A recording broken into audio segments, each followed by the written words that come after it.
श्रीमद् भागवत तृतीय स्कंद अथ 20वां अध्याय। ब्रह्मा जी की रची हुई अनेक प्रकार की सृष्टि का वर्णन।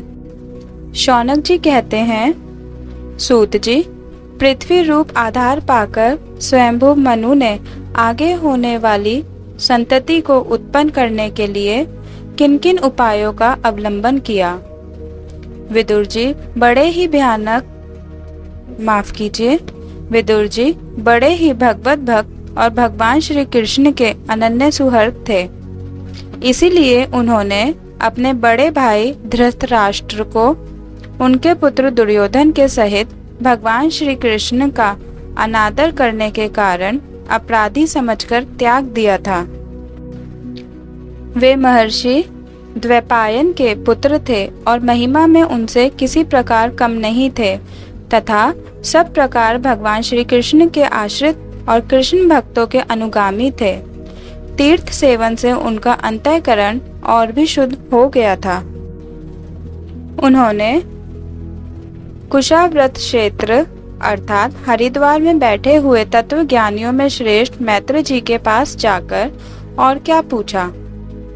सूत जी, उन दोनों में वार्तालाप होने पर श्री हरि के चरणों से संबंध रखने वाली बड़ी पवित्र कथाएं हुई होंगी, जो उन्हीं चरणों से निकले हुए गंगा जल के समान संपूर्ण पापों का नाश करने वाली होंगी। सूत जी, आपका मंगल हो। आप हमें भगवान की वे पवित्र कथाएं सुनाइए। प्रभु के उदार चरित्र तो कीर्तन करने योग्य होते हैं। भला ऐसा कौन रसिक होगा जो श्री हरि के लीला अमृत का पान करते करते तृप्त हो जाए। नैमिषारण्यवासी मुनियों के इस प्रकार पूछने पर उग्रश्रवा सूत जी ने भगवान में चित्त लगाकर उनसे कहा, सुनिए। सूत जी ने कहा, मुनिगण, अपनी माया से वराह रूप धारण करने वाले श्री हरि की रसातल से पृथ्वी को निकालने और खेल में ही तिरस्कार पूर्वक हिरण्याक्ष को मार डालने की लीला सुनकर विदुर जी को बड़ा आनंद हुआ और उन्होंने मुनिवर मैत्र जी से कहा। विदुर जी ने कहा, ब्राह्मण, आप परोक्ष विषयों को भी जानने वाले हैं, अतः यह बतलाइए कि प्रजापतियों के पति श्री ब्रह्मा जी ने मरीचि आदि प्रजापतियों को उत्पन्न करके फिर सृष्टि को बढ़ाने के लिए क्या किया। मरीचि आदि मुनीश्वरों ने और स्वयंभू मनु ने भी ब्रह्मा जी की आज्ञा से किस प्रकार प्रजा की वृद्धि की। क्या उन्होंने इस जगत को पत्नियों के सहयोग से उत्पन्न किया या अपने अपने कार्य में स्वतंत्र रहकर अथवा सबने एक साथ मिलकर इस जगत की रचना की। श्री मैत्रेय जी ने कहा, विदुर जी, जिसकी गति को जानना अत्यंत कठिन है, उस जीवों के प्रारब्ध, प्रकृति के नियंता पुरुष और काल, इन तीन हेतुओं से तथा भगवान की सन्निधि से त्रिगुणमय प्रकृति में शोभ होने पर उससे महतत्व उत्पन्न हुआ। दैव की प्रेरणा से रज प्रदान महतत्व से वैकारिक, राजस और तामस तीन प्रकार का अहंकार उत्पन्न हुआ। उसने आकाश आदि पांच पांच तत्वों के अनेक वर्ग प्रकट किए। वे सब अलग अलग रहकर भूतों के कार्य रूप ब्रह्मांड की रचना नहीं कर सकते थे। इसलिए उन्होंने भगवान की शक्ति से परस्पर संगठित होकर एक सुवर्ण वर्ण अंड की रचना की। वह अंड चेतना शून्य अवस्था में 1000 वर्षों से भी अधिक समय तक कारानाब्धि के जल में पड़ा रहा। फिर उसमें श्री भगवान ने प्रवेश किया। उसमें अधिष्ठित होने पर उनकी नाभि से सहस्त्र सूर्यों के समान अत्यंत देदीप्यमान एक कमल प्रकट हुआ, जो संपूर्ण जीव समुदाय का आश्रय था। उसी से स्वयं ब्रह्मा जी का भी आविर्भाव हुआ। जब ब्रह्मांड के गर्भ रूप जल में शयन करने वाले श्री नारायण देव ने ब्रह्मा जी के अंतःकरण में प्रवेश किया, तब वे पूर्व कल्पों में अपने ही द्वारा निश्चित की हुई नाम रूपमय व्यवस्था के अनुसार लोकों की रचना करने लगे। सबसे पहले उन्होंने अपनी छाया से तामिस्त्र, अंधतामिस्त्र, तम, मोह और महामोह ये 5 प्रकार की अविद्या उत्पन्न की। ब्रह्मा जी को अपना वह तमोमय शरीर अच्छा नहीं लगा, अतः उन्होंने उसे त्याग दिया। तब जिससे भूख प्यास की उत्पत्ति होती है, ऐसे रात्रि रूप उस शरीर को उसी से उत्पन्न हुए यक्ष और राक्षसों ने ग्रहण कर लिया। उस समय भूख प्यास से अभिभूत होकर वे ब्रह्मा जी को खाने को दौड़ पड़े और कहने लगे, इसे खा जाओ, इसकी रक्षा मत करो, क्योंकि वो भूख प्यास से व्याकुल हो रहे थे। ब्रह्मा जी ने घबराकर उनसे कहा, अरे यक्ष राक्षसों, तुम मेरी संतान हो, इसलिए मुझे भक्षण मत करो, मेरी रक्षा करो। फिर ब्रह्मा जी ने सात्विक की प्रभा से देदीप्यमान होकर मुखे मुखे देवताओं की रचना की। उन्होंने क्रीड़ा करते हुए ब्रह्मा जी के त्यागने पर उनका वह दिन रूप प्रकाश में शरीर ग्रहण कर लिया। इसके पश्चात ब्रह्मा जी ने अपने जंगन देश से कामासक्त असुरों को उत्पन्न किया। वे अत्यंत कामलोलुप होने के कारण उत्पन्न होते ही मैथुन के लिए ब्रह्मा जी की ओर चले। यह देखकर पहले तो वे हंसे, किंतु फिर उन निर्लज्ज असुरों को अपने पीछे लगा देख भयभीत और क्रोधित होकर बड़े जोर से भागे। तब उन्होंने भक्तों पर कृपा करने के लिए उनकी भावना के अनुसार दर्शन देने वाले शरणागत वत्सल वरदायक श्री हरि के पास जाकर कहा, परमात्मन, मेरी रक्षा कीजिए। मैंने तो आपकी ही आज्ञा से प्रजा उत्पन्न की थी, किंतु यह तो पाप में प्रवृत्त होकर मुझको ही तंग करने चली है।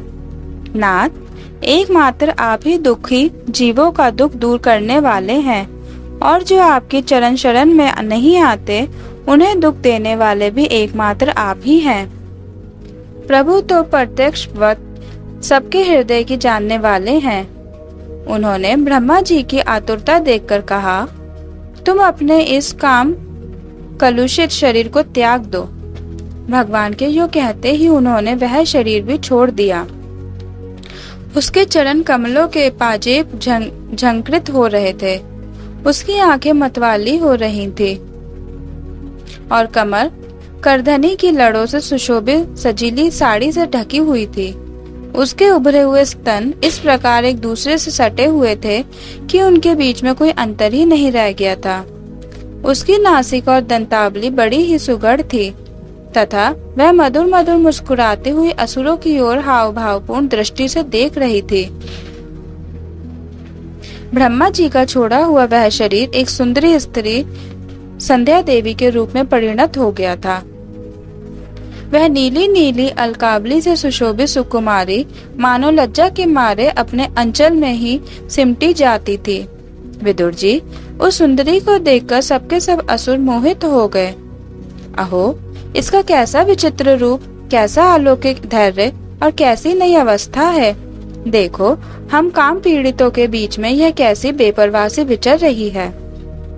इस प्रकार उन कुबुद्धि दैत्यों ने स्त्री रूपिणी संध्या के विषय में तरह तरह के तर्क वितर्क करके फिर उसका बहुत आदर करते हुए प्रेम पूर्वक पूछा, सुंदरी, तुम कौन हो और किसकी पुत्री हो? भामिनी, यहाँ तुम्हारे आने का क्या प्रयोजन है? तुम अपने अनूप रूप का यह बेमोल सौदा दिखाकर हम अभागों को क्यों तरसा रही हो? अबले तुम कोई भी क्यों ना हो, हमें तुम्हारा दर्शन हुआ, यह बड़े सौभाग्य की बात है। तुम अपनी गेंद उछाल उछाल कर तो हम दर्शकों के मन को मथे डालती हो। सुंदरी, जब तुम उछलती हुई गेंद पर अपनी हथेली की थपकी मारती हो, तब तुम्हारा चरण कमल एक जगह नहीं ठहरता।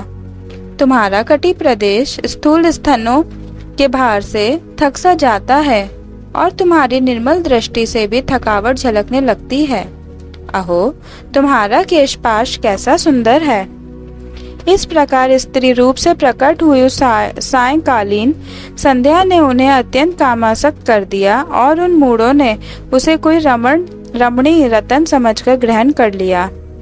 तदंतर ब्रह्मा जी ने गंभीर भाव से हंसकर अपनी कांतिमय मूर्ति से, जो अपने सौंदर्य का मानो आप ही आस्वादन करती थी, गंधर्व और अप्सराओं को उत्पन्न किया।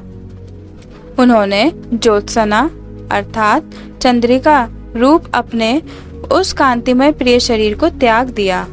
उसी को विश्वावसु आदि गंधर्वों ने प्रसन्नता पूर्वक ग्रहण किया।